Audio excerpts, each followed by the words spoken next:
Welcome to iHearIC Radio. This is episode 149.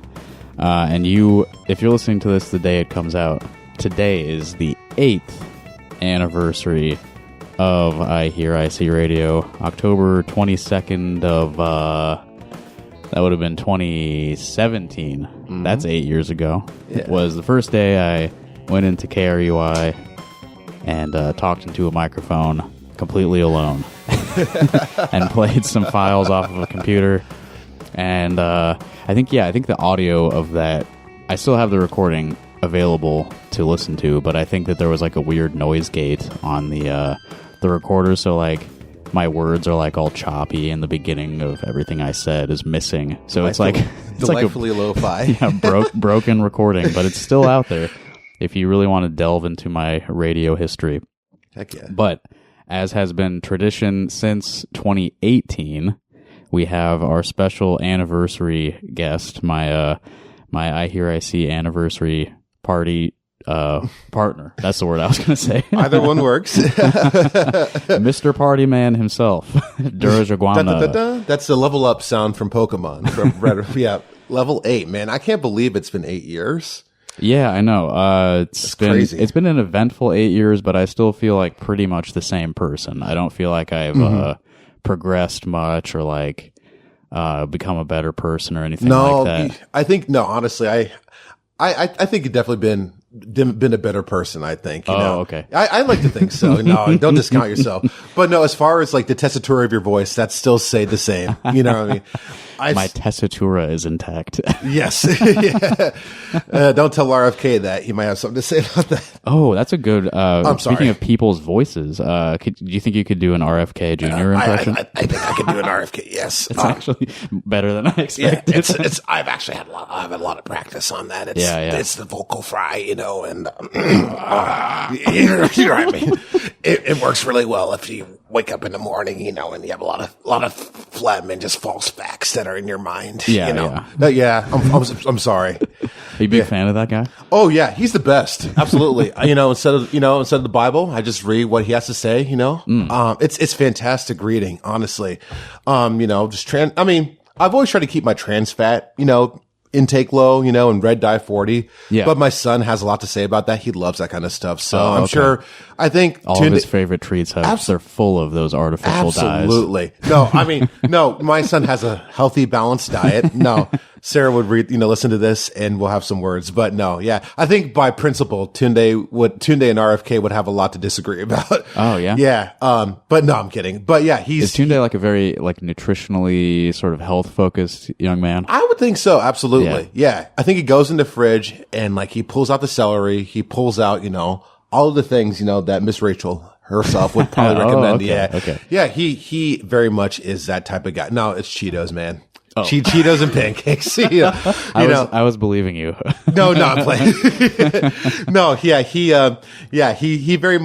knows the things that he likes. Mm-hmm. Yes. But yeah, my boy is still the same old boy from last year. Yeah, unfortunately we haven't had much opportunity to see each other in the past year. No, maybe I ran into you guys once. No, during the summer, I think I saw you. Yeah. But, yeah. He actually does, he does miss his Uncle Justin.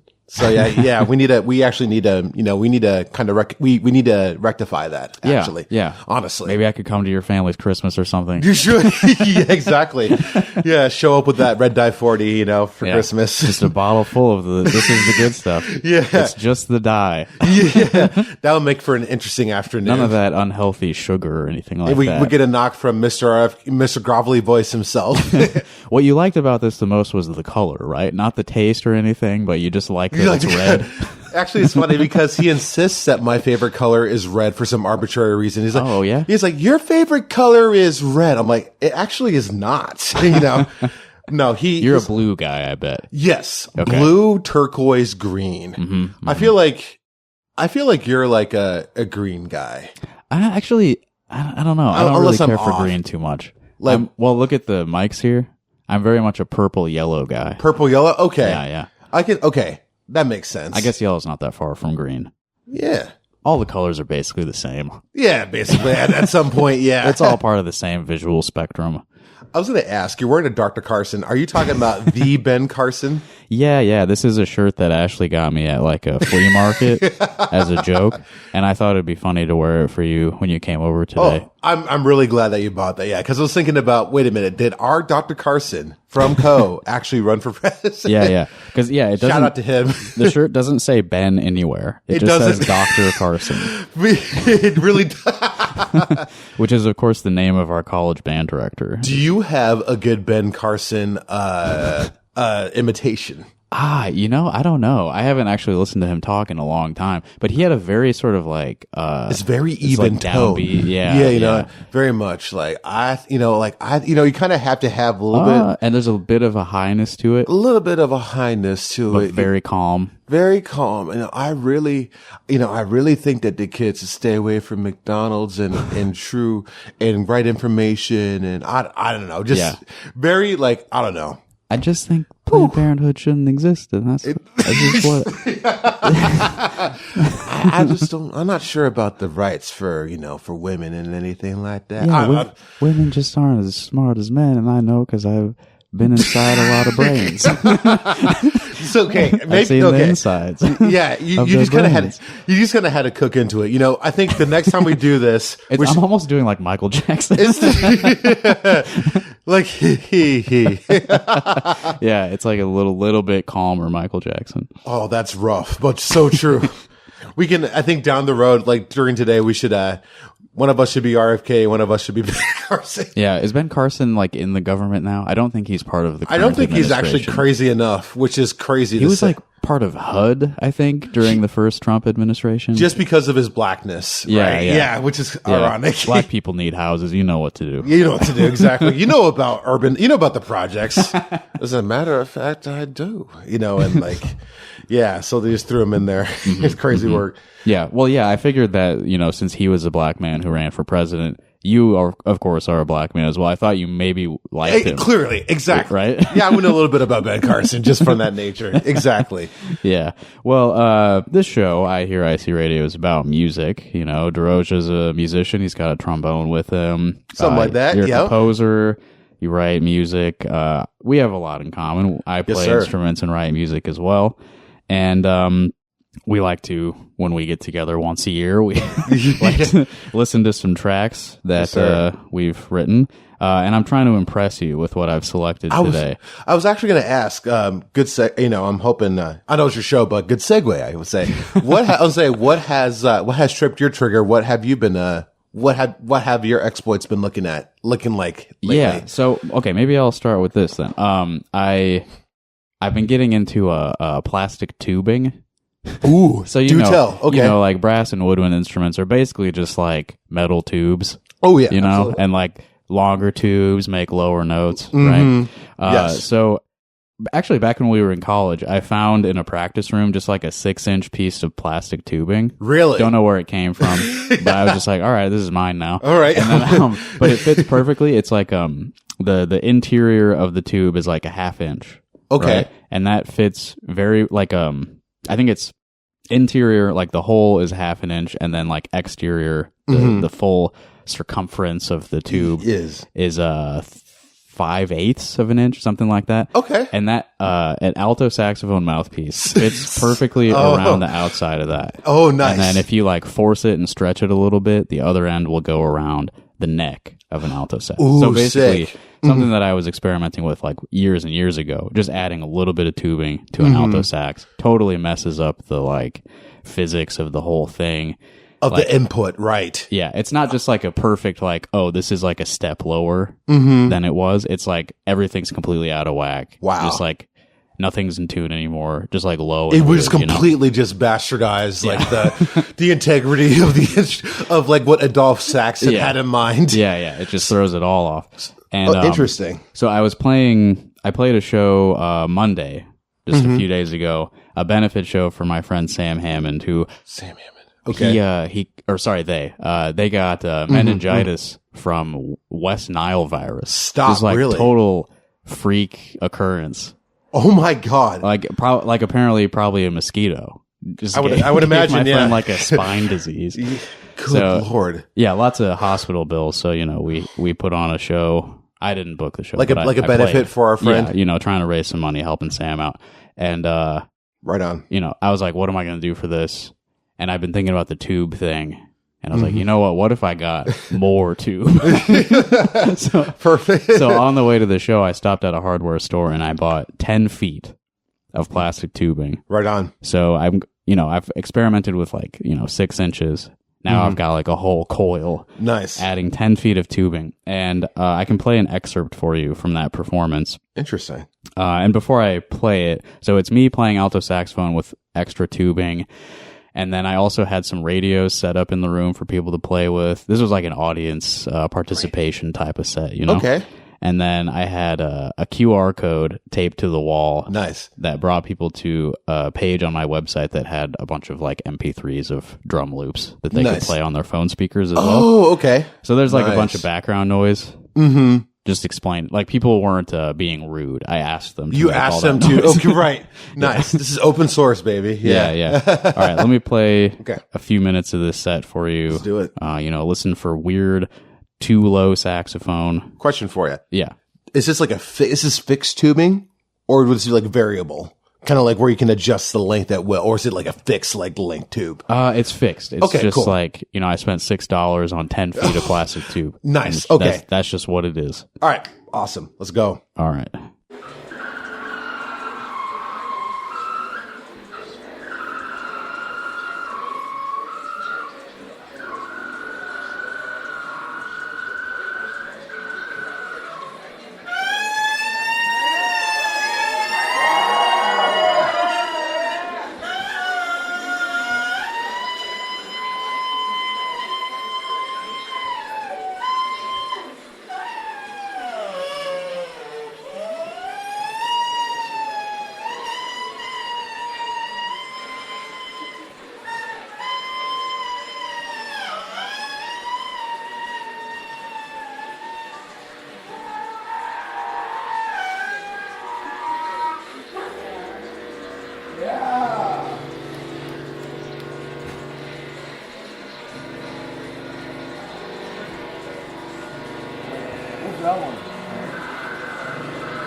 I didn't warn you about the duck call. No, I'm kind of glad that you didn't, dude.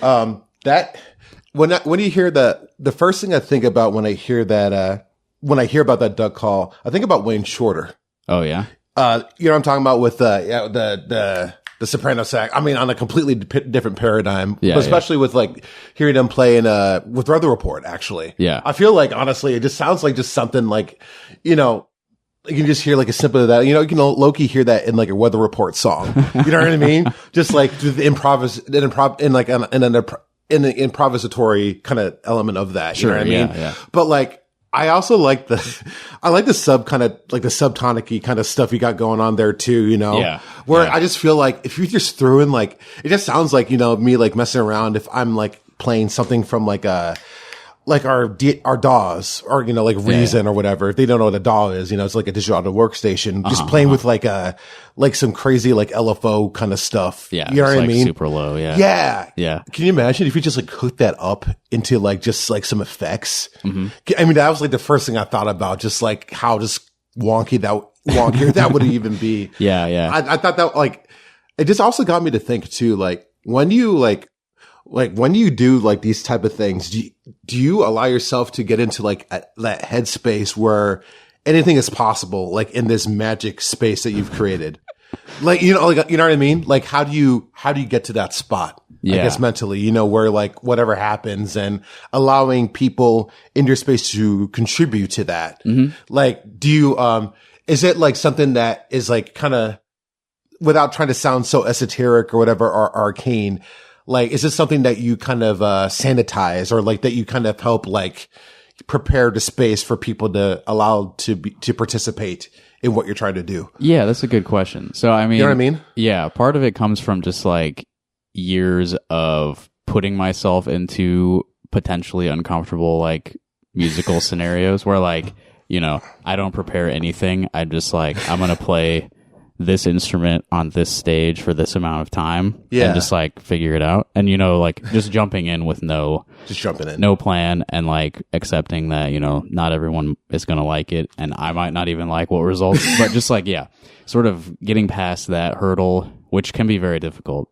Yeah. But then once you've like had a few experiences where it's like, I didn't plan anything out. I made some noise for a duration of time and like nothing bad happened really. Like even if it's like not if I didn't do my best, it's like still I'm fine. Exactly. The end of it, you know, like you're unscathed. Yeah. Like you weren't going in there where like it was going to be a net negative, right? Right. Or else why would you do it? Right. Right. Yeah. It's like doing your own stunts and like you're going to get hurt. You know what I mean? But like it's, but that's the thing. It's like, I think that's what it kind of like, I think I'm in awe by what you do, honestly. Oh, wow. Thanks. Well, like just because I wouldn't ever do stuff like that. You know what I mean? Like where I'm not one to say like, oh, that's like off-putting. You know what I mean? Mm-hmm. I'm not going to do that. You know what I mean? But like, I think allowing myself to listen to what you're doing and like just allowing myself to experience it, I'm like, wow, like it's very interesting, you know, like and you can almost hear it like if I was part of the audience and hearing the audience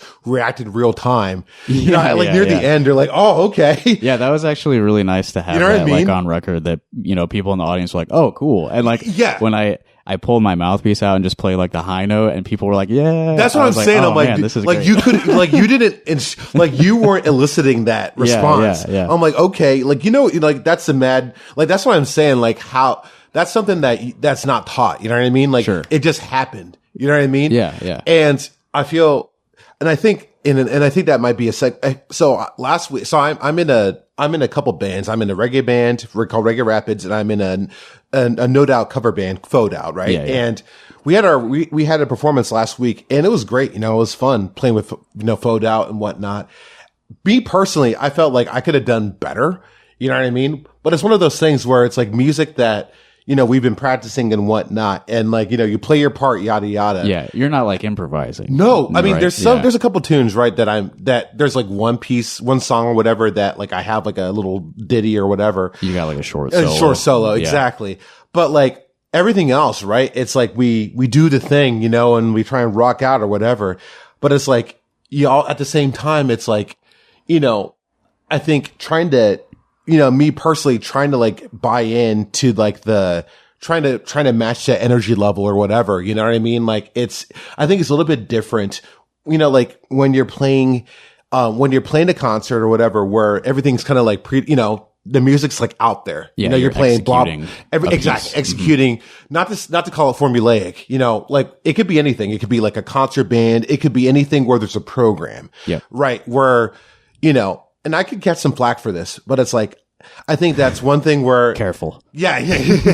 Where like, I think with the aleatoric, stuff that you do where, you know, everything's, where everything's out there and there's nothing, where there's no set program, you know, I think that's the beauty of it. With John, you know, with 4 minutes and 33 seconds, you go out there and see what happens, right? Yeah. Sort of embracing, you know, potential. I think what I'm saying is that like, I know that there's some shows, you know, where like, you know, where if you know that you're doing personally, you're doing really well, like you played your part to the T and yada yada, and the crowd's getting into what you're selling and whatnot, you feel that reciprocity, you feel that resonance. Yeah. And like, I know I would have felt that if I played better, you know what I mean? But it's like when you didn't get that feeling in this particular night, where I personally felt like I could have played my part, you know what I mean, and help bring the energy level even higher if I you know put in more. Granted, I had like my parents' 40th anniversary, so I was coming back from that, and I was spent. You know what I mean? So the energy wasn't in the right place. Yeah. It low key felt like I was phoning it in a little bit, and I feel terrible about it. But it's like I know like the band itself did a phenomenal job. Yeah. I just, you know what I mean? But there's something. You saw the show reviews later that were like, it was great except for that trombone player. Yeah, except for the black guy, right? He was phoning it in like Ben Carson, you know? It's like, I'm just going to play my trombone. He didn't even know when to come out on stage. Yeah. Or like, I actually physically felt like RFK, you know, where like, you know, your trombone sounded kind of like RFK. Right, exactly. There was definitely some chip notes. I gotta tell you that. More chips in a bag of chips that RFK himself would not have approved of me eating. Banned by the FDA. Exactly. That whole performance, right? Throw it away. But you know what I mean, though? I think there's something to be said, I think, about the spontaneity, especially like, I think solos and whatnot, I think are a good opportunity to kind of experience that, you know? Yeah. Where like, you never know what happens or whatever, but. Right. Yeah. I think people people latch on to like, they know that you're like taking a risk a little bit in moments like that. Like, you know, like say you come out center stage and it's like, he's going to do something cool. It is like doing a stunt. Exactly. You know, people just are like a stunt. They're like, oh man, he could fuck it up, you know? Yeah. And so when you don't, it's like, yes, everyone's happy. Or like I hate to say it, like a presidential debate. You know what I mean? Where like, oh God, okay, he's going on a limb. He's going to answer this question. See how, okay, interesting. Oh God. Oh, he's cats and dogs. Oh God. You know what I mean? But in all what's that vacant stare mean? What's going on with it? Right. And everybody feels it. Oh my God, the fly is on this person's head now. Oh God. You know, things like that where when you mentioned embracing the uncomfortability, right? Yeah. That really hits something because I think that I think as when it comes to like people with, some of us with anxiety, well, you know, some of us don't have it, but a lot of us that do. Yeah. We put ourselves in these moments where like, oh my God, like you almost share that like uncomfortability with everybody else. Like, what is this person going to do? Remember when we had this thing called recital hour? We had it every Thursday. Yeah. If you've been to music school, you probably have had something similar. You might give some people PTSD all just the from music students get together, perform a little piece for each other, that kind of thing. Mm-hmm. It's that thing once again where it's like you have like the performance majors, you know, like yourself, right? Well, your composition, right? Yeah, I did get a saxophone degree too, but as like a afterthought almost. You're right. But for me, it's like when I was performing, man, like Lord, it's you definitely felt, oh my goodness, I better not fuck this up. And like that's riding on your head. Yeah. And you know, you're your worst critic, right? You know all the chips and whatnot, but at the end of it, you know, you're going to get that applause, yada, yada. You're going to get the stares from like from your teachers, yada, yada. But at the end of the day, but it's like, they say, hey, you did a good job. But deep down, you're like, you know, I know what I fucked up on. Sure. And then you have the folks that are the performance majors and they do a phenomenal job and everybody knows it. You know what I mean? Like they're like, hey, you killed that shit. You're gonna get that award. They don't need to tell them, but they already know it. You know what I mean? But it's like, it's those things, you know, where like during that performance, you're thinking like, wow, like you just feel like that energy. You know what I mean? And like, it's one of those things where even though we're our own worst critic and like it takes a lot of bravery and a lot of like, chutzpah, whatever you want to call it, or cojones to be up there and like do the best you can. Like not everybody can do that. At the same time, like there's something to be said about like that flux that you feel when like you hit those high, like when you hit that, you know, when you hit that like that Wayne Shorter, we call it the Wayne Shorter, like when you got that, that's something that can't be taught. You know, that's something that like, it's that the unspoken rule when it comes to like the spontaneity of like these performances. When you don't know what that feels like until it happens. It's like, obviously everybody that goes out there and does the best that they can really deserves that. Hey, like, you know, like, dude, like it's not a 0-sum game. At the same time, you know what I mean? Like, I think that there's something to be said about like, I don't know. It's, I think it might be a controversial topic, but about people that are, you know, that are going there, come hell or high water and they perform and they don't necessarily even care about like if they did bad or not. You know what I mean? Like they don't care about like they don't care about the dips in energy, but they just go for it. Yeah. You know what I mean? And they like elicit those responses. Right. You know what I mean? And I think for me, going back to that Faux Doubt show, I feel like for me, I would have felt more at peace if I just gave it my all. But then again, that morning when I'll admit, like I was not feeling great physically. I was stressed out because I had my parents' 40th anniversary thing, which 40 years, man. And also my dad got a kidney transplant. Oh yeah. Yeah. So, I mean, we were celebrating a lot of fun stuff. It was my dad's 70th birthday. He finally got a kidney after 14 years. Wow. So like there's a lot. He was like waiting the whole time, dude. Whoa. Yeah. Seriously, being on dialysis, like it's a huge deal. Like all the people that showed up for him, like we wanted to make sure that party was going to hit. And Nigerians, man, they go hard on parties. Right, yeah. The only subgroup of people that go harder than Nigerians are Indian folks. Cause I went to an Indian wedding. Oh my God. Yeah. It's like a Bollywood movie. Yeah. They put a lot of money and there's a lot of like spectacle. Dude, I swear to God. The Indian weddings I've seen. So like I was in the Indian wedding and actually I had to do a little dance. Oh yeah. I swear to God. You're like part of the wedding party? I was part of the wedding party. Okay. Yeah. If I wasn't like, you know, if we weren't sitting down this here, was a video podcast. Then unfortunately, yeah, I would. Actually, wait. He's doing the dance right now. He's doing the dance right now. Sorry, you guys can't see it, but he is. That's right. Yeah, yeah. He is doing the dance. Yes, and like the light bulb things and everything. But yeah, it's that's what I love about different cultures. Like just showing what we know and love and stuff. But yeah, coming back after like my parents' party, going straight to that gig, I felt that the only way I could go through this was to phone it in. I hate to say it. Sure. No, I get it. Yeah, you're not at 100%. You can only do, yeah. And I feel like, I wonder if it's better, like if you felt like you're 100%, you mess up some stuff, but like the people bought into it, rather than like, your part, but like you're not fully like engaged mentally, but you technically did well, but like the audience is like, yeah, whatever. I'm not sure which one is better. Yeah. You know what I mean? It's not always like a mutually exclusive thing, but like, sort of like, a detached sort of like perfect replication of like the part you're supposed to play versus like a higher energy, maybe a touch sloppier. Yes. But like people are probably pick up on the higher energy. Exactly. Especially for like a band, Yes. It's like a party atmosphere a little bit. So like, yeah, sometimes that is a little better maybe for the environment.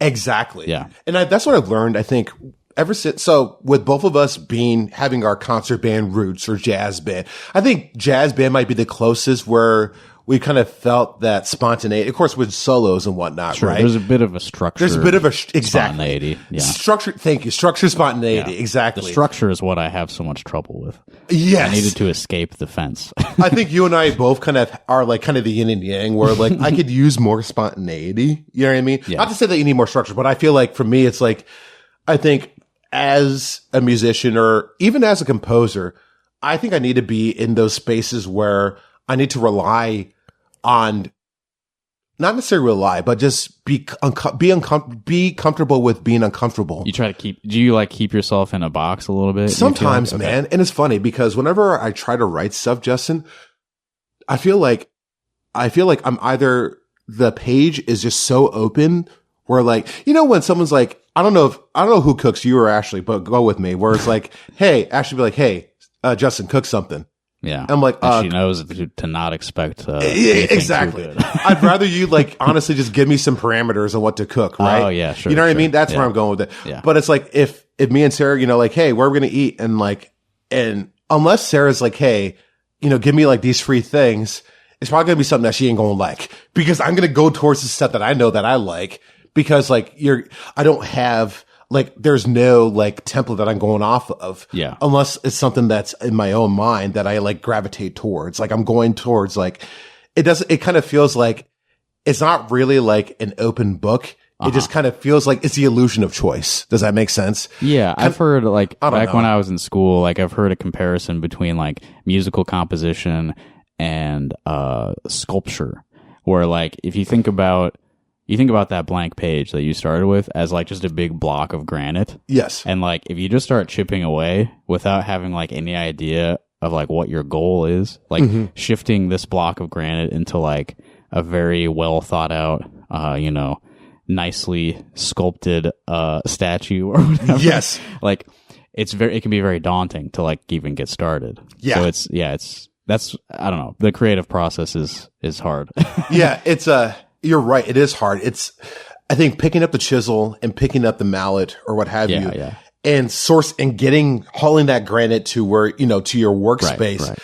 It does. There's like elements of, I feel like with thermodynamics, there's elements of energy exchange that take place where you really have to ramp it up just to get started. Right. And sometimes like that process of like preparing and just like the mechanics of like just start doing something. Just hacking away. They call it getting the juices flowing. Exactly. And sometimes you have to just like, even if it feels like I have no idea what I'm doing, you just have to start. Like, and that's get your body involved, and then your mind will follow or whatever. And then actually going back to your performance, do you feel like you not have to, but you're kind of encouraged to get those juices flowing, but rather, with you doing this a lot, do you feel like it's easy to kind of just get that started kind of quicker? It definitely feels easy, like right now. Like I've been playing a decent amount of shows, and also like I've sort of been curating like a supportive environment. Like that's kind of what I did at this show. It was already like a mixed bill. Like I played second. I played after a punk band whose first show it was. Yeah. And then after me was like a sort of like industrial, noisy kind of set.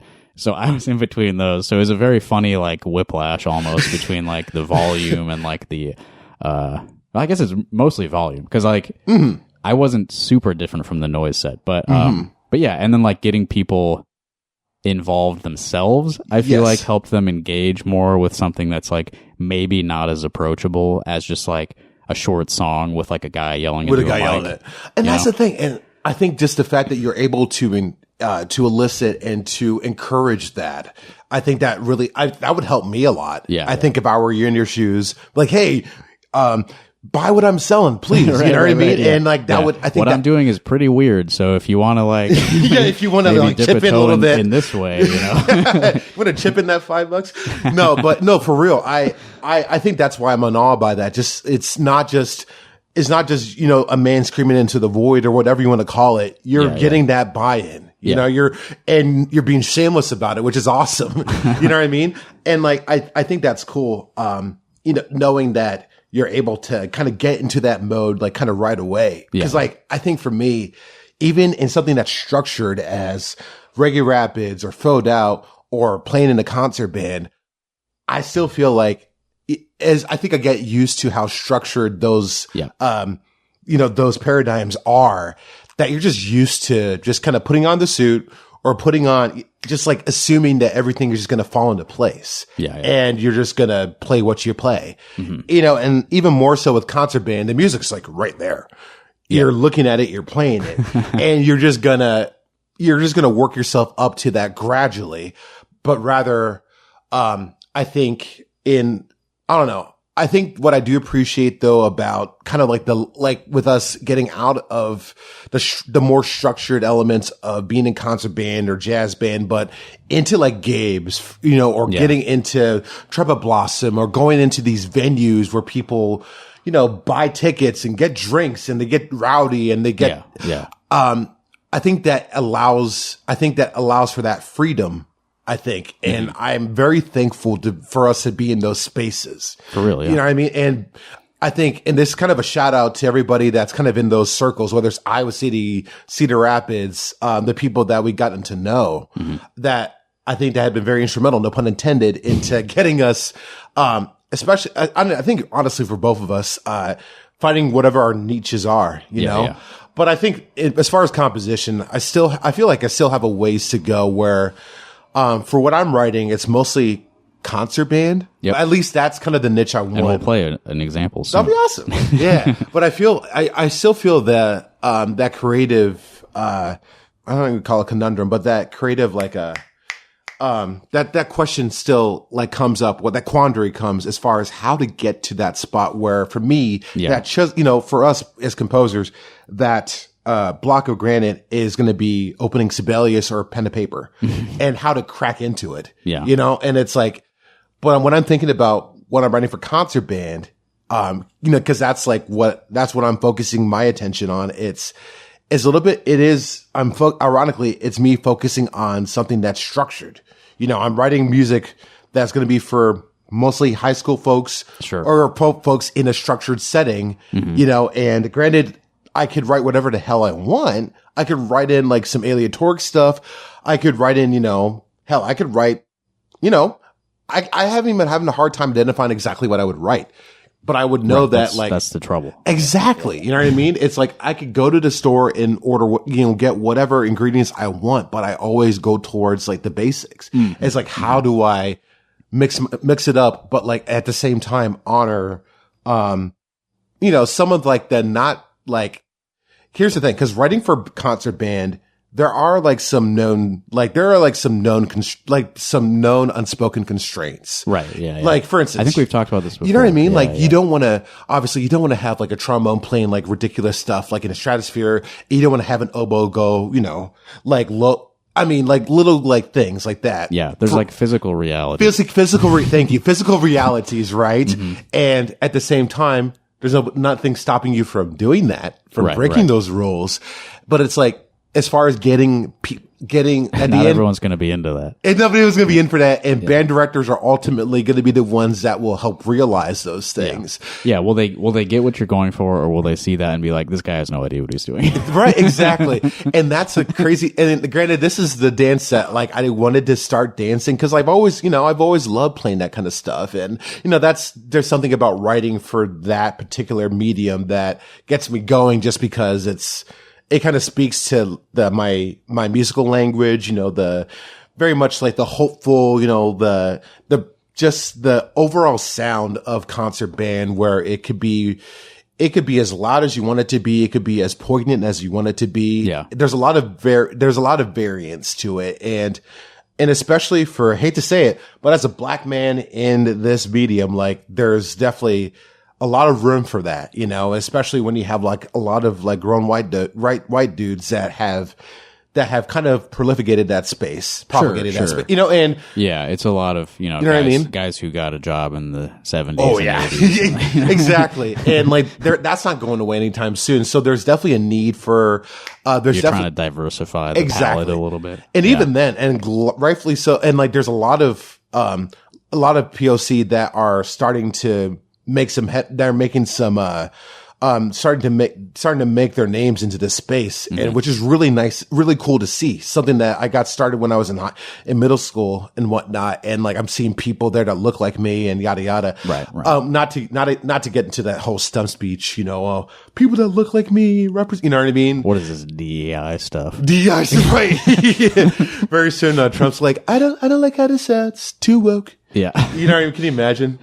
So I have a recording of like a new piece that you wrote that you sent me. Yeah. You want me to talk about? What's the title? It's called Ijo Ajoya. Ijo Ajoya. Okay. And what that means, I believe, Ijo means, I think Ijo means dance. Ajoyo means celebration. You can think of joy or celebration, right? Sure. Ijo, For some reason, dance. the first thing that comes in mind is the Gungan celebration at the end of Star Wars Episode 1. Yeah, you definitely hear that and know exactly what you're talking. That's hilarious. No, that's funny. No, but you definitely wouldn't be wrong in that comparison. But honestly, I wrote this. Part of it was kind of low key selfish, just thinking, you know what? There's a lot of different cultures that are being represented in concert band in high school, but not Nigerian music. Okay, Written by like actual Nigerians. Yeah, sure. And I'll be honest. I honestly kind of really wanted to kind of capitalize on that. Just kind of do my claim to fame as a Nigerian person. Yeah. I want to get that in there. And at the same time, try to do my best to like represent it the best that I can for that particular age group, which would be middle school, high school, make it approachable, try to make it fun. And honestly, when I wrote it, I was kind of not in a good spot. I was laid off basically. And it was me and my son just looking for jobs and, trying to stay busy, yada, yada. And Did you find a job for him? His job was just watching Paw Patrol. You know what I mean? Yeah. Does that pay well? Oh, does it pay well? You ask him. I mean, like, yeah. I mean, no, man, you got to do what you got to do for them kids, man. But my God. It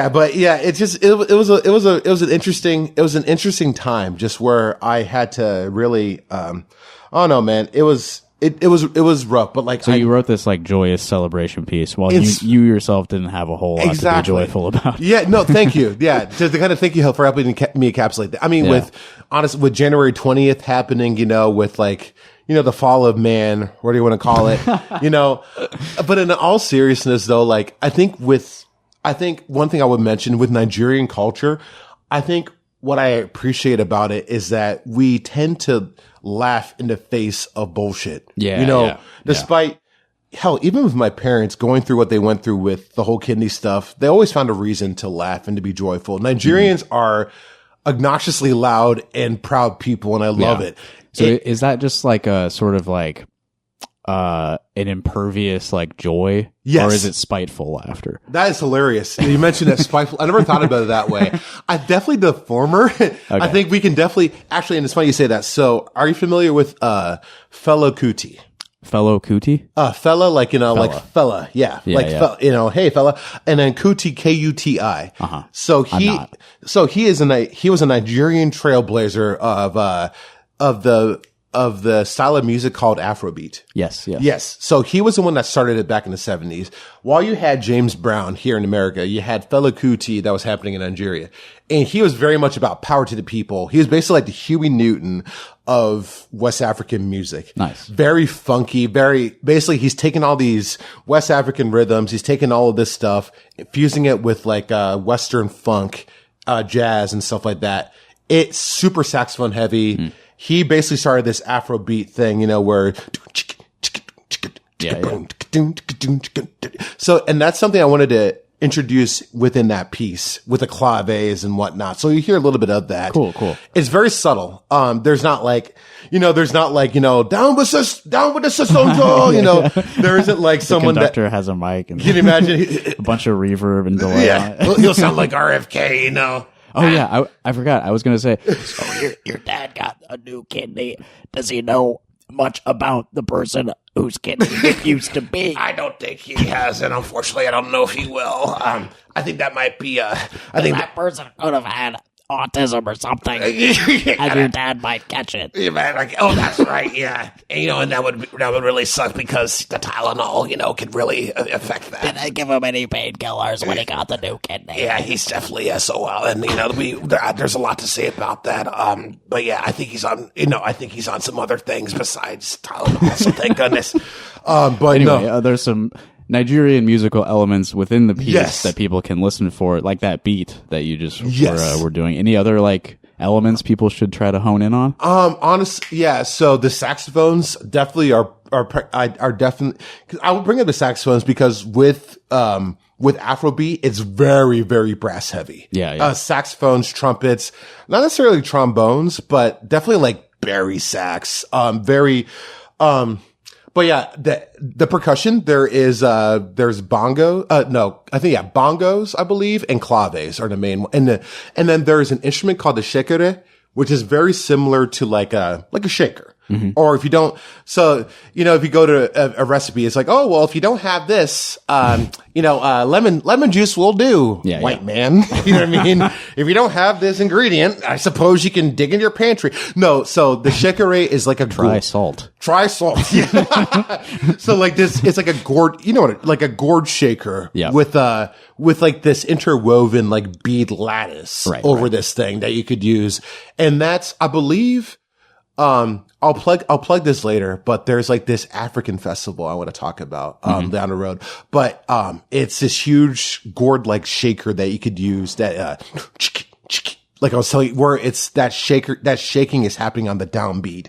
And sometimes it shifts around depending on where it is in the song. Nice. Yeah. But that's, it's just and then the flute kind of just kicks it off, with like the, oh no, there's a lot of like little subtleties and stuff to it you'll pick up, but definitely the rhythm, is the main thing, especially in, the percussion. Cool. Yeah. All right. So Ijo Ajoyo, let's listen to it. And, who's performing this? So, this is, my publisher, Randall Stanridge. He has a community band, I believe. I could be wrong, but he has like a volunteer band that, plays a lot of these newer selections, that are going to be in, the next year's catalog. Yeah. But he has a catalog that comes out, 3 times a year. And I think 2026, is when it's coming out.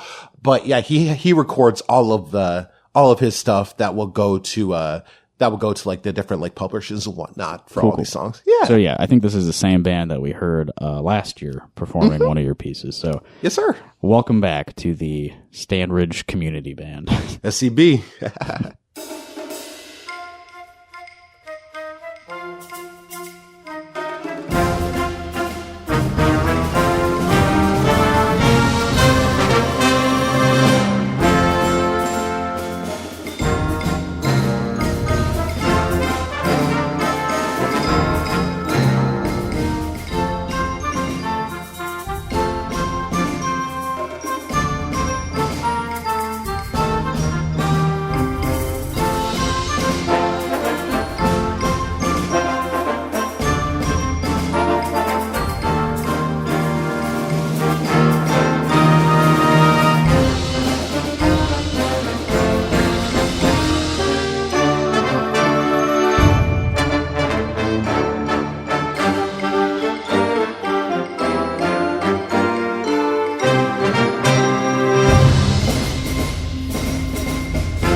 Nice. Ijo Ajoyo, composed by Duroje Gwamna.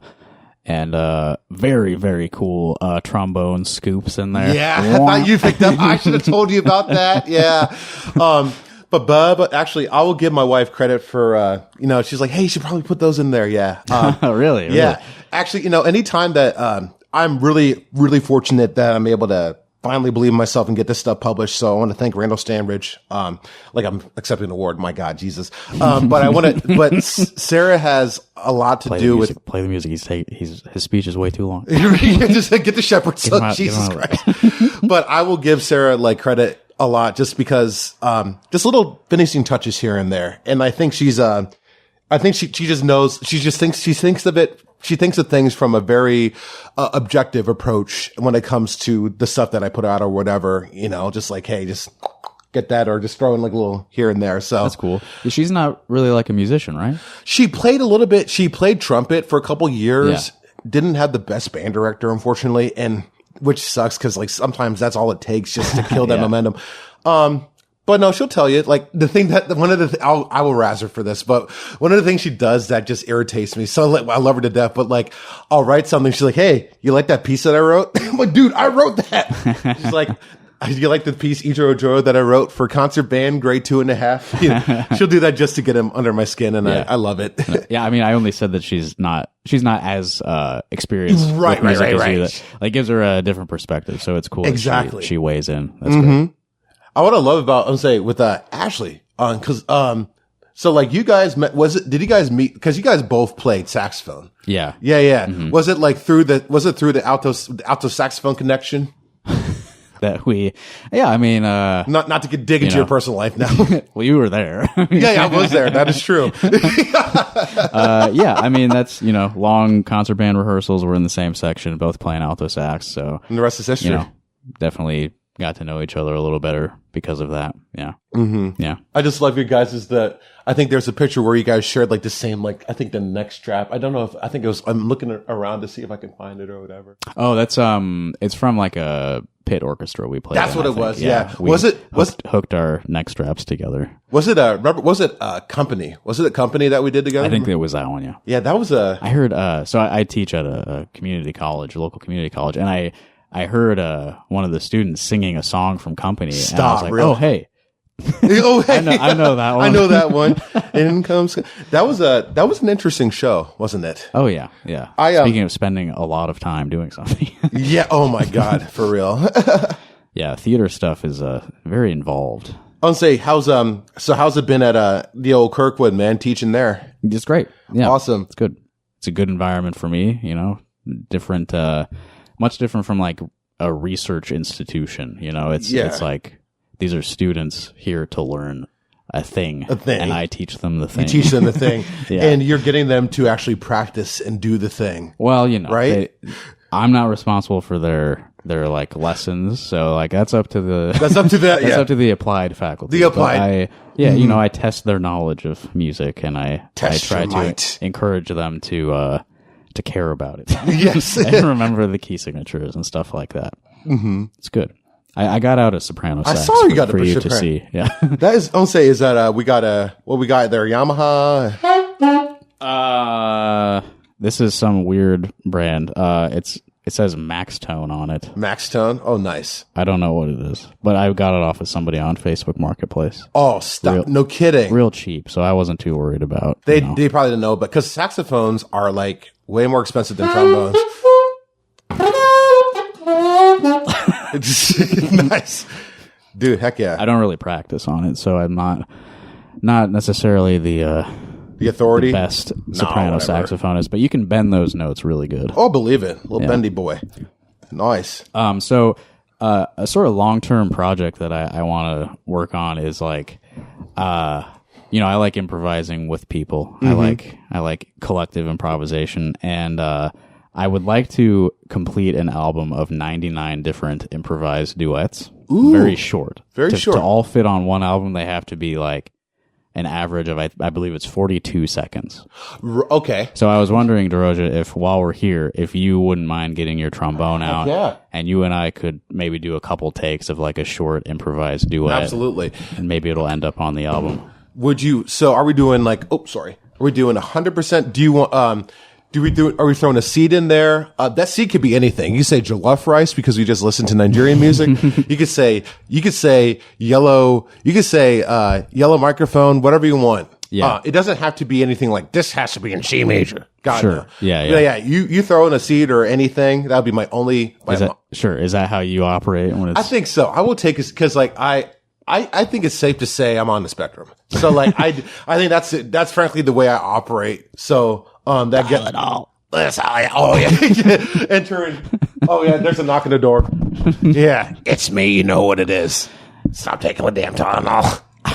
Did you see the stuff about like circumcision? Oh my God. Yeah, that's a whole ass another thing. Yeah, I was about to really cross a line. Yeah. Into you might see. You might not to dig into your personal life. right. Right.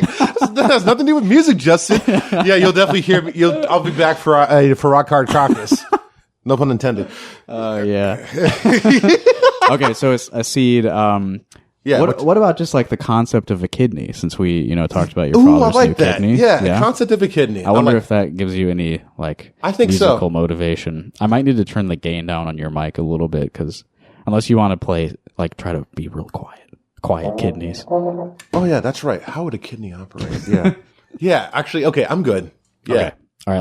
Let's try to record something and see how we feel. Right on.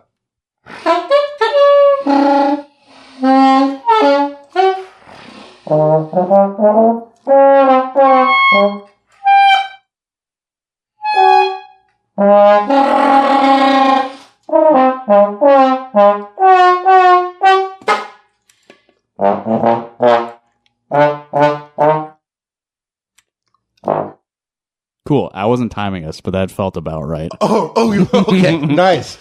Yeah. All right. You want to try another one? Let's do another one. Do you want a different seed, or should we try kidney? So we can hang around the nephrology, but let's try a different seed based on kidney.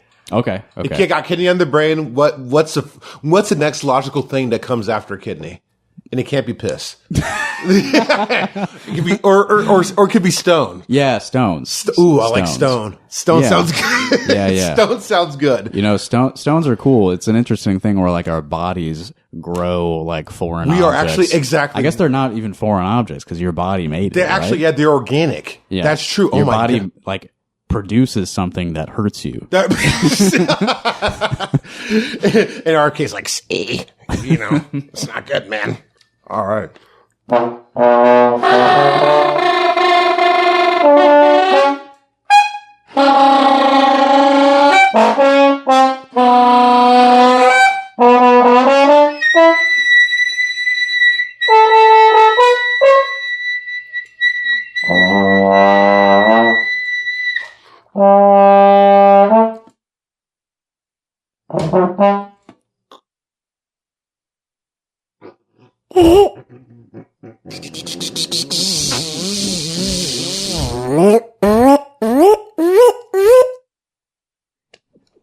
I was gonna say stone at the end. That's the stone maybe exiting the body or something. Can you imagine if like you were around for like a for someone just having like a stone, like a kidney stone remover, and that's what it sounded like. Just all right, you're all Yeah, done. it's like there. a little like suction thing. That, They're gonna suture her up, and it's just trombone. It's like, what the hell was that? Oh, just that's part of the procedure. that was fun. Nice couple takes. I'll see. That's the highest I've played. Actually, just I think honestly, just having moments like that, just unprompted. I like that. Yeah. So you want to do 99 of these things? Yeah. That's ideally beautiful. with 99 different people. And I think I know that many people. You should know that many people. I've only like recorded a handful of these so far, so Justin, it's probably going to take a while. You need to get like a QR code / like those pull tab things, that you find like on like when you're in Iowa on a City, bulletin board on a or bulletin whatever. board. You're gonna find 99 people, no problem. Oh, sure. Yeah. I mean, I was thinking like people I know initially, but that could be a way to meet people. You should actually ask your students for extra credit. No, I'm playing. Yeah. So do you want to hear a song that I made? I would love to It's hear like, a song that you made. like an actual song. Yes. No, and your I songs don't- are great. I don't know if you've heard these, but my friend Chris Emery and I, you know Chris. Yeah, I remember Chris. We made a song about going to Chuck E. Cheese. I don't know if you heard that. No. You ever hear that? Okay. No. And then I have one that's a little more recent that's about like the concept of mortality. Oh, Jesus. Okay. Have you heard that one? No, I'll say which Which one should we hear first? Should we go hear the one that leads up to Chuck E. Cheese, or the one after we come back from Chuck E. Cheese? We're like, oh shit, we had too much pizza and video games. Now you're pondering our life now. You may be surprised by where the mortality one goes, but I guess I'll play the Chuck E. Cheese one. Let's do it. See how you feel about that. Yeah, I like that. Neither of these are very long, so we can probably fit them both in. Hell yeah.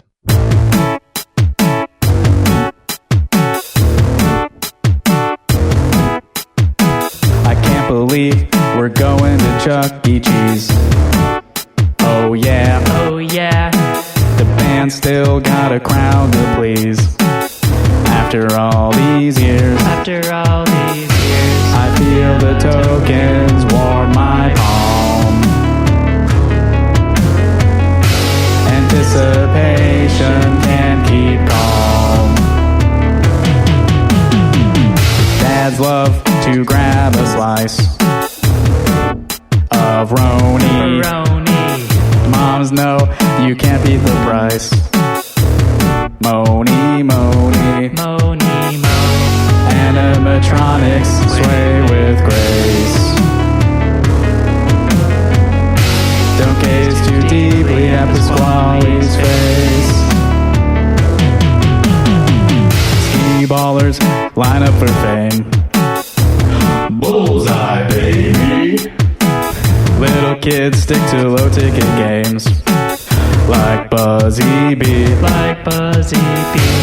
Raging a full-body vibration. You must endure to earn your compensation. 200 tickets isn't nearly enough for the top shelf prize. Raging Ape again got me feeling rough. Pain up to my eyes.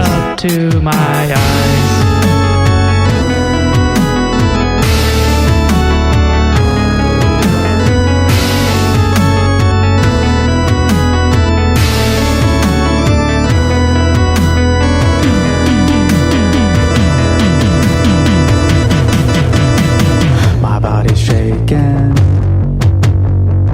Can I make it? Sink into ball pit,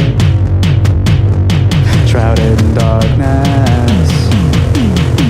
Chucky's taking the stage again with Helen and Munch and Jasper T. Jowls. Their music gives me the strength to go on. I'll never give up, never throw in the towel.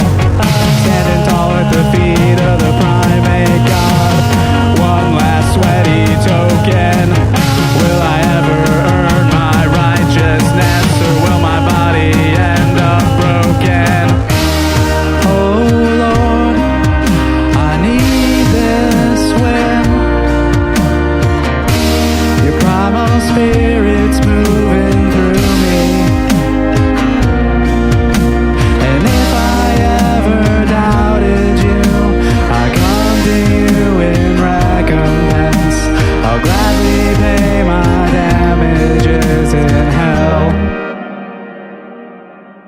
That song is called I Can't Believe. I can't. Ooh, I like even the title. That did take a turn, and I kind of like it. It kind of went reverent near the end, didn't it? Yeah. I think when Chuck E. Cheese showed up, all of a sudden, everything else just kind of fit into place. Like, oh my God, like here's a reason, That slice of pepperoni, man, just got me thinking, oh my God, that's got to be. I've never even been to Chuck E. Cheese. You've never been to a Chuck E. Cheese? Never wow. have. Okay. In Ohio, we had a thing called Captain Bogey's, which is like this creepy looking sailor with like no eyes, just these thick, bushy, like yellow eyebrows. What? I swear to God, yeah, look it up. Real place. Captain Bogey's. But it got me thinking like of like good old right wing Pizza Ranch. Oh sure. Yeah, of course. Mm-hmm. I would say it's a lot less fun, but there is a lot of holiness going on. There's definitely a lot of holiness, yes, and a lot of terrible Christian music. I mean, the mashed potatoes are good.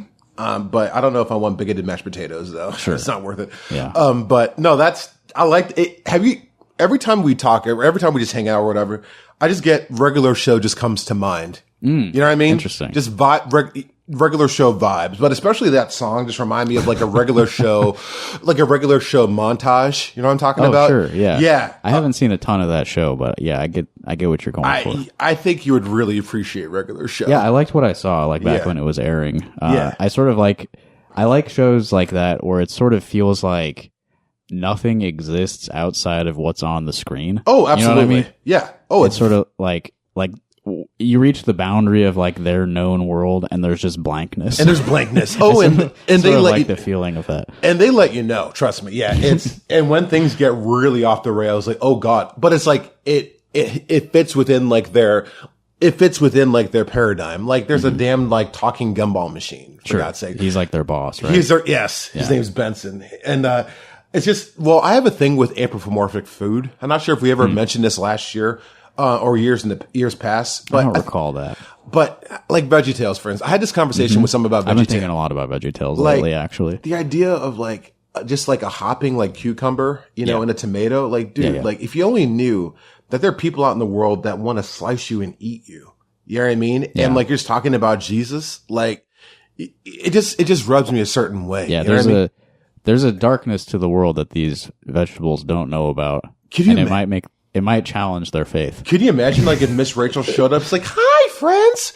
Oh, we have our talking vegetables." And then what if she gets in the conversation? Does she sound like Elmo like that? Like low key, absolutely.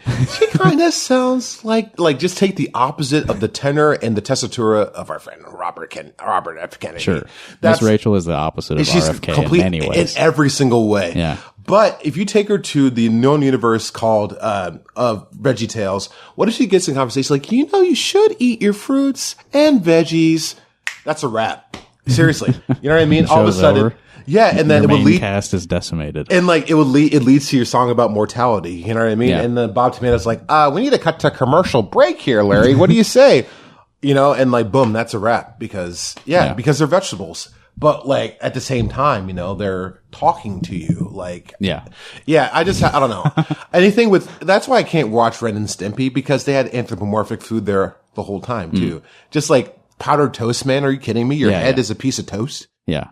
Like that cannot be good for your health. Here, let's come back to that. I'm going to play the second song for you. Yeah, sorry. I think it's only like a minute. And then, I will definitely have more to say about VeggieTales. Okay. Thank you. Yes.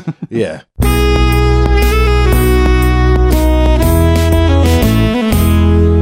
They say we all die someday, but that's a lie. If you try hard enough, you'll never die. If you eat the right foods and you exercise, you'll live forever, you'll never die.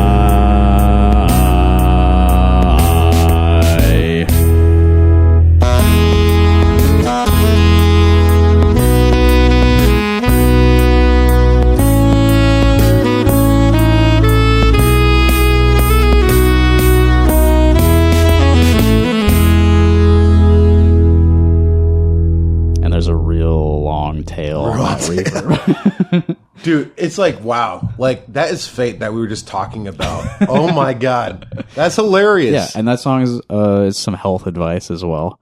If you need to have RFK do like this episode's going to be called RFK, you already know. He needs to do like a little rap, like, eat your fruit and vegetables. No red dye 40, motherfucker. You know? Have you ever heard the Scruff McGruff, like, anti-drug Scruff McGruff, album? Chicago, Illinois. Yeah, that guy.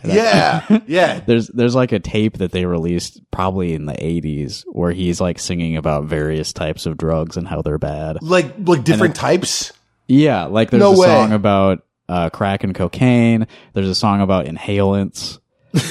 You're kidding? No, it's real. It's pretty funny. Oh my God. Actually, I remember danger in inhalants. Jesus Christ. No way. There's no, like, I do remember when I was in Catholic school, we had like a little coloring book or like a little handout about DARE. Yeah. Yeah, it was wild work. I think that definitely did not do anybody any good. You know, looking back. No, that's wild work. That's all I guess just like the RFK impression rapping about eating food. Got you and stuff. thinking It about- sounded like Scruff McGruff a little bit. Like It kind of does, when yeah. these things- yeah. Yeah, I would definitely take my advice of, Scruff McGruff's advice, I think. Even back in the day. Yeah. So yeah, VeggieTales. Oh my God. I've been like reading wiki articles about VeggieTales recently. Just Oh, I hit me. forget what turned me on to that, but like, and I can't remember his name, but the guy who one of the creators of VeggieTales, they're Christian guys. They're fairly conservative. Yeah. But he seems like kind of chill. Like he's been tweeting about like how like what's going on with ICE is really bad and like really? yeah. So like I don't put a lot of stock in these like sort of anti-Trump Republicans, No, but like yeah. he seems like he's maybe not as bad as you might Not as, expect. and it's funny because years ago we'd have been like, yeah, fuck that guy. You know what I mean? Like just because like, you're still trash. But it's crazy. Like now it's crazy what is getting normalized now. Yeah. Or what folks on the fringe or whatever, or that don't seem to mind getting their rights taken away, what they think is normal. It's you know what I mean? It's wild. Like, yeah, Marjorie Taylor Greene, I would never trust her, but she's saying like, She's talking about Gaza. And she's stuff talking about recently. Gaza and she's talking about her kids' health insurance is going to go up. Like, obviously she's trying to, she has her butt to say it, but I'm like, Marjorie Taylor Greene, for God's sakes, is making some sense. I'm like, yikes. Yeah, like one of the craziest people in Congress. Yeah. And she's like, and I still keep her at arm's length. yeah, I mean, it's got to be some sort of like cynical calculation on her part. Of course, Very much but so. But Bob the Tomatoes, How embarrassing for the rest of Congress. no, to say the least.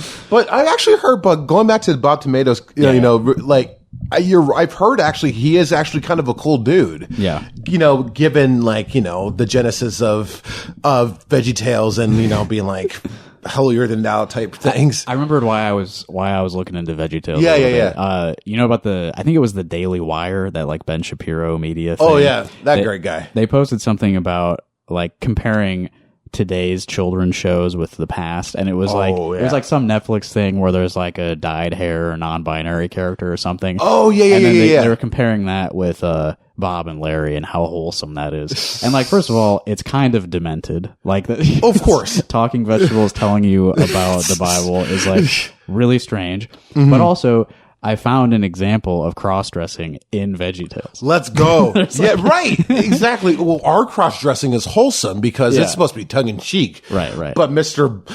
and Mrs. Blue Hair over there, Right, they're trying to like target your children and whatnot. You're right. Oh my God. No, that's what I feel like the tone of VeggieTales is not so much like a totally antisocial sort of like, Right. Like you have to be this type of like white conservative to fit God's image of you. Do you remember like the show Bible Man? Yes. Like that absurd bullshit, right? Where like they don't even take there's no way that they should be taking themselves I feel seriously. like that's probably a bit more aggressive. That's what I'm saying. Approach, yeah, right? that's on the other side. Yeah, but VeggieTales, like they have the songs called "The Pirates" that don't do anything. Some of it's not like super like explicitly religious. Exactly, it's supposed to just be entertaining. Like, do you remember their song? Like they had this talking gourd that's talking about how they ate the bunny.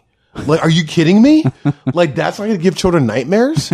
Like, if my son would just be like, Mom, like, and he loves his bunny. If he heard that song, there'll be hell to pay. Yeah, what if a pumpkin ate your friend?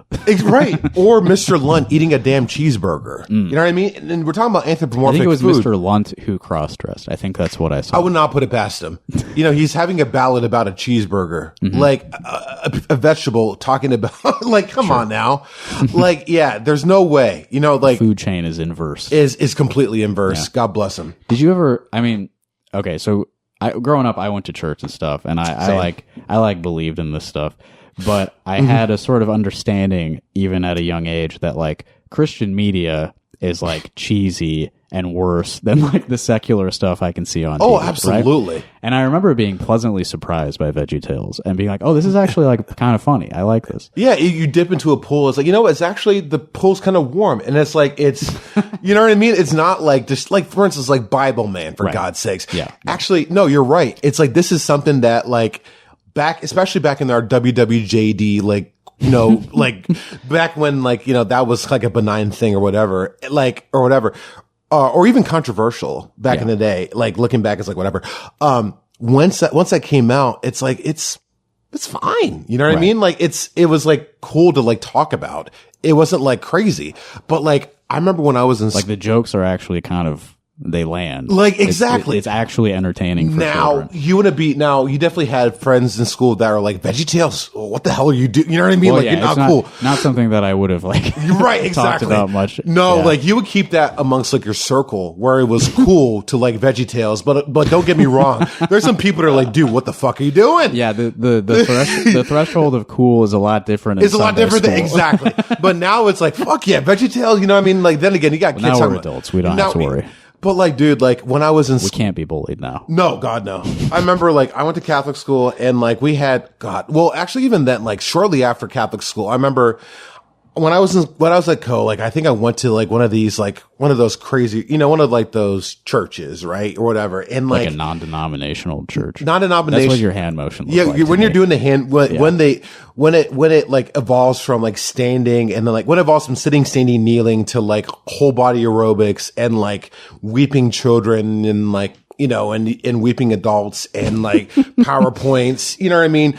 Nothing against people that do that kind of stuff. But when it evolves even past that, I remember I went to this seminar thing before, like that a friend of mine invited me. It was called Answers in Genesis. And I should have known whatever was going into this. Creation museum type stuff. Yep. Lo and behold, they had like this animated, it wasn't like a video, it wasn't like a cartoon or something like that. It just had like it had like a cartoon, like this is for kids, right? They had a cartoon of dinosaurs eating each other, like to demonstrate the fall of man. I'm like, what? Are you, what?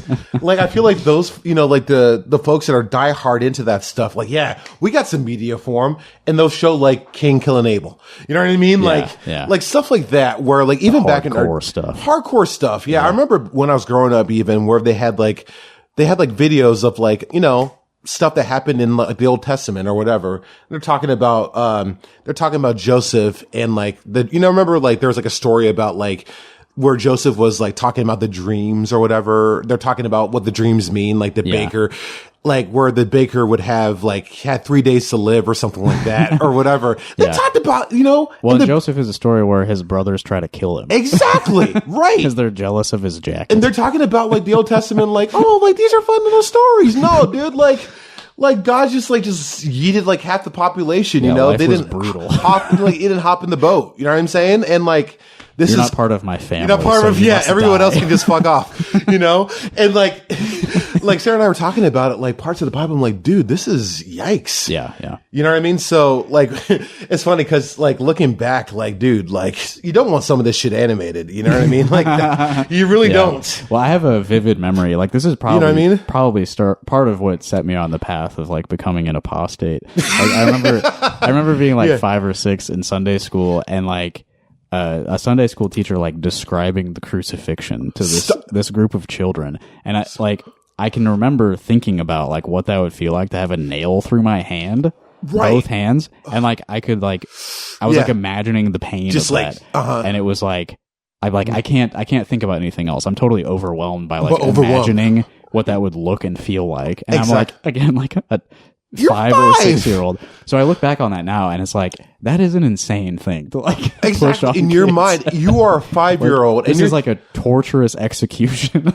And like, they're talking about Good Friday and like, they're going through like, you know, having Jesus, all of his fans just turning on him, you know, like, nah, fuck you. You get to die. You get to carry this cross. And like, as a kid, you hear about this story, it's very raw and very like, you know, they just talk about what Buddy went through. Oh, they whipped him. They put nails in his body. They hung him up. He died in 3 hours. Yeah. Oh, and by the way, he rose again. You know what I mean? Well, if you've been hearing the story over and over your whole life, it's like, this is second nature. This is a part of who you are. It's something you're not probably thinking very actively about. But when you're hearing it for the first time, you're like I'm sorry, what? Like run that shit. What to him? Like, exactly. No, right. And actually, I remember, and not even. And actually, I remember when they talked about what his buddies, what his what his like apostles went through. They went through worse too. Some of them, yeah. Yeah, like some of them, like, you know, just got like beheaded, or like, I think what I heard that, I think Peter got, I think what I've heard was that he got crucified upside down. Right. Yeah. Yeah. I'm like, dude, like for real? That's probably worse, I would imagine. I would imagine. Yeah. Like sign me up. Not like, no, dude. Like I don't blame you. Like for like, it's funny because you have Christians that are like, they talk about their faith and stuff like that. Like, oh yeah, tell me some stories. Oh yeah, one time, you know, Jesus went through this or whatever. Like what? Yeah. You know, you expect me to like, you know what I mean? Like that's a hard sell, bro. You know what I mean? Yeah, you'd think. Some of those stories, you know, it's just crazy. Okay, well, to take this back to lighter fare, the VeggieTales, I found the fact that I was thinking about. So, hit me. Phil Vischer is the guy that. That's what it was. Yeah, that vaguely, yeah. So this is from the Big Idea wiki. Big Idea being like the production company. Yes. Phil Vischer stated that they'll never show Jesus physically in a VeggieTales episode because it messes up the scale of portraying either Jesus as a talking vegetable or to have humans interact with the veggie characters. This has been the policy for Big Idea since then. This was suggested by his mother, Scotty May. And then I have something else about his mom that is like so funny. So, oh, it's not. Okay, hold on. So, like, when he was developing this show, he was talking about it with his mom, who's like a super devout Christian, of course.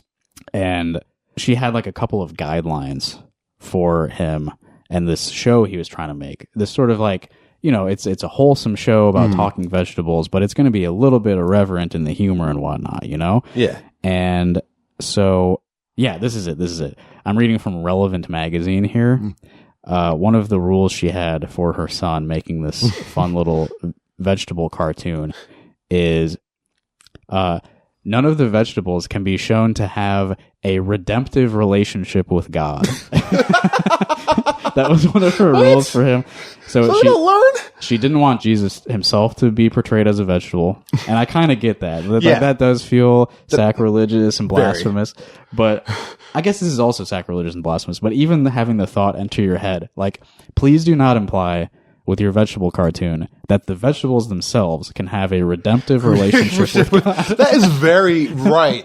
Because, like, all these questions are going to be like, wait a minute, are these vegetables that were once human? Or, like, you know what I mean? Like, do they have souls? Are they, like, at this point, like, you have to admit that they are actually anthropomorphic. Right. And that's also very dark. Like, if they can talk to our kids about God, but we are saying that, like, they will never see heaven. Right. Like, okay. So at some point, this shit has to be drawn to scale. Like, these kids have to be on a trip, like an actual, like, mental trip, and their vegetables are talking to them about Jesus. Like, that's the only way. Oh, yeah, sort of make a framing device for the whole that's series. The only way.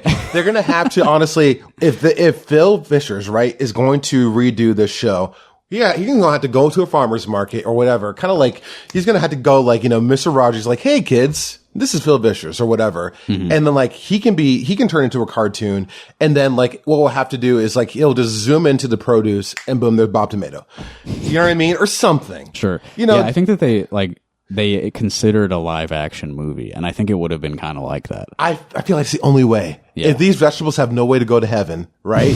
And just strictly to compost bin to hell with you or to compost with you, that would be the way I would actually recommend. Hey, if you're listening, I love your stuff, but that would be the way I would go about it, me and Justin.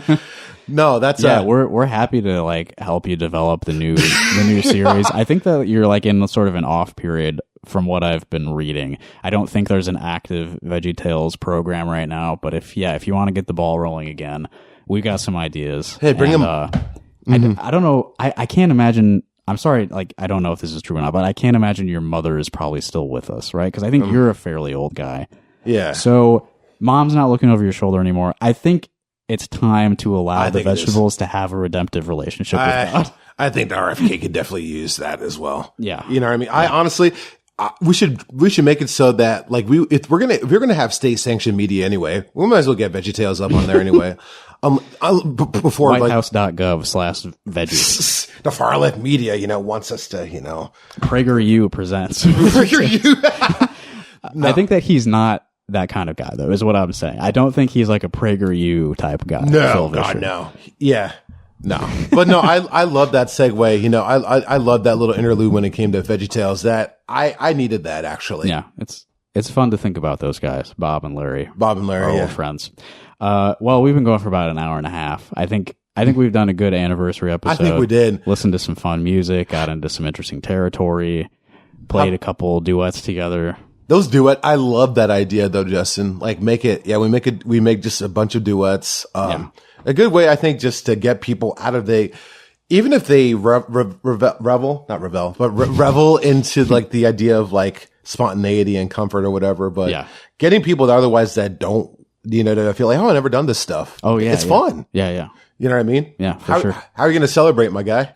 The anniversary? Yeah, how are you going to celebrate an anniversary? You have more important anniversaries. I think I've been celebrating for the past 87 minutes. So haven't we? No, that's true. I'm the kind of guy, I get so much flack for this. I'd be like, hey man, we should hang out again while we're hanging out right then. Oh, yeah. I'm like, well, no, that's good because, it's very, like, it takes active effort to like actually spend time with friends. It does. It's kind of like with composition again, or any creative thing. Getting your ass up or whatever into the right mindset takes a lot of work. Like me getting up out of bed because I love sleeping. Yeah. And then actually doing the thing. Yeah. I think that anymore, it's like so I've been a new thing. I've been like working out some. Yeah. And like that's been fun. But like it took several like reps to actually get up and actually get my Planet Fitness, actually go to the building, but put on the clothes first, go to the building, do the machines, right. And stuff. And actually just continue the habit. And right. Yeah. I think with us being creatures of habit, I already have my bad habits anyway. I have my video games. I have my junk food. You know what I mean? You're trying to start good habits? I'm trying to start good habits. Oh, yeah. Okay. I know, right? I'm 37. Isn't it too late for us to have good habits? I know, right? Shit. Well, now I need to get Bob and Larry in my life and, try and get, try and tell me that. So exactly. And that's the thing. We're not, we're not getting any younger, not to like put a damper on things, but with the mortality song, this is 8 years of a radio show. Exactly. We're old now. Yeah, and if we want to continue having these, we gotta, find some new bits. Yeah. Who are you gonna? I was say, are you doing these every week, every month? No, I've been doing monthly. Nice. Monthly of these. Yeah. Who's on the docket, my guy? Oh, I don't have any plans going forward. Oh, okay. I will, of course, keep recording them, but I don't have anything planned yet. But there will be something. Yeah. That's what matters. Okay. Yeah. Nice. You have any events coming up? Yes. To plug? So I will be at, so I don't know if I'll be playing with Regular Rapids because like I haven't been at any rehearsals. I'm sorry. I just been so busy. Yeah. October 31st, you can catch Regular Rapids at MoCo, which is in Cedar Rapids, not too far away from Co. They have interesting food. No, they have good food. The hot dog stuff. Yeah. If you like hot dog based restaurant. Really neat little, situation there. I know also a good thing that I wish that Iowa City would do more of. I'm not sure if they do, I apologize.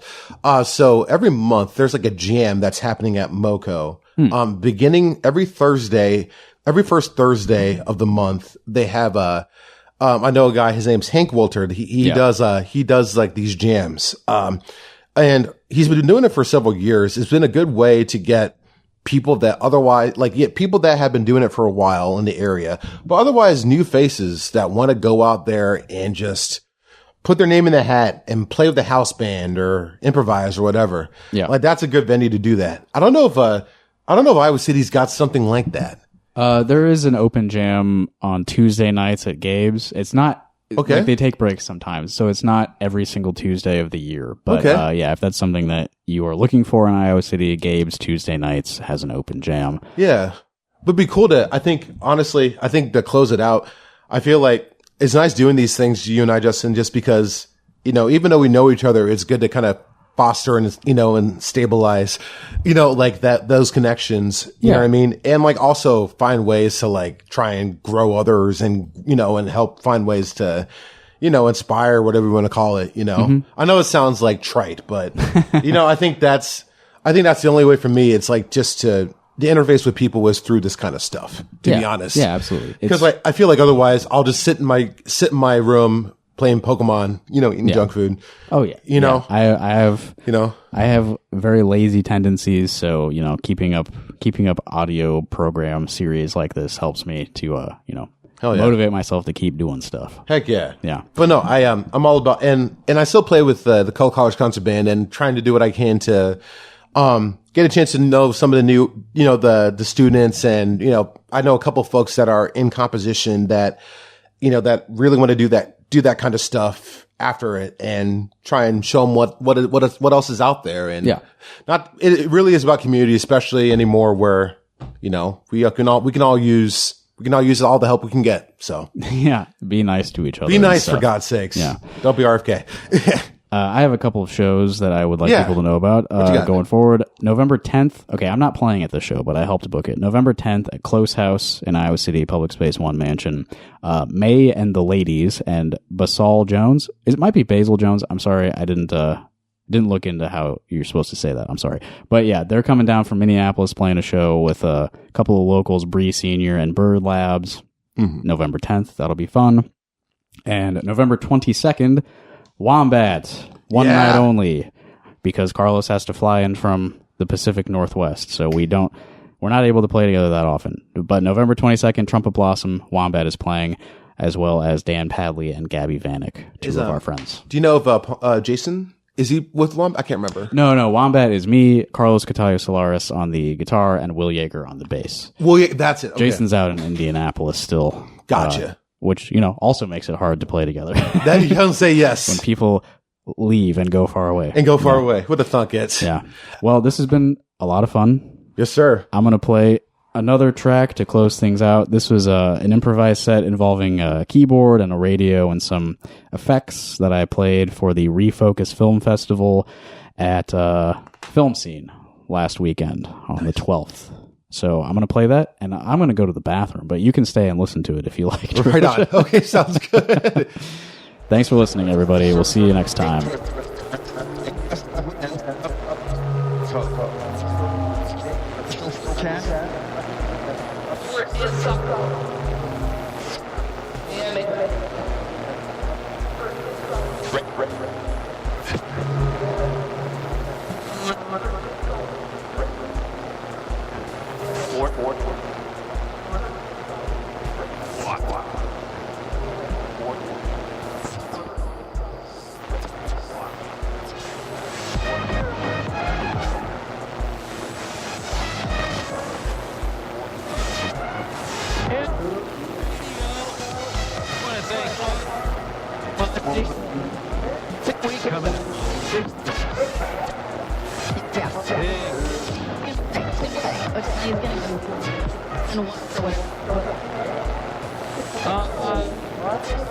Perfect. The man running. As always, outstanding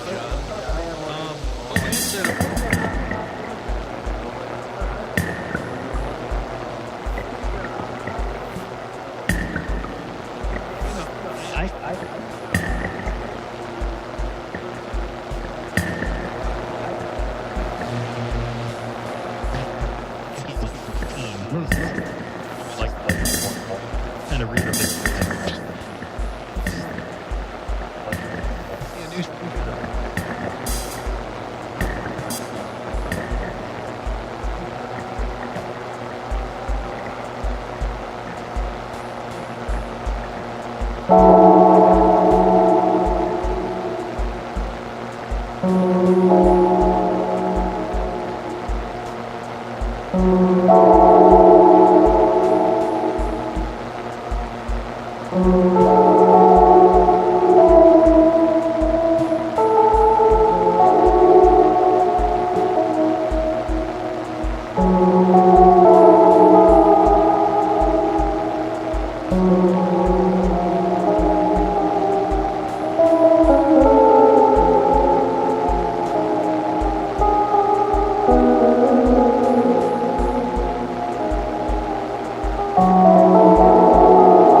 bad. But you're in a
How about you just...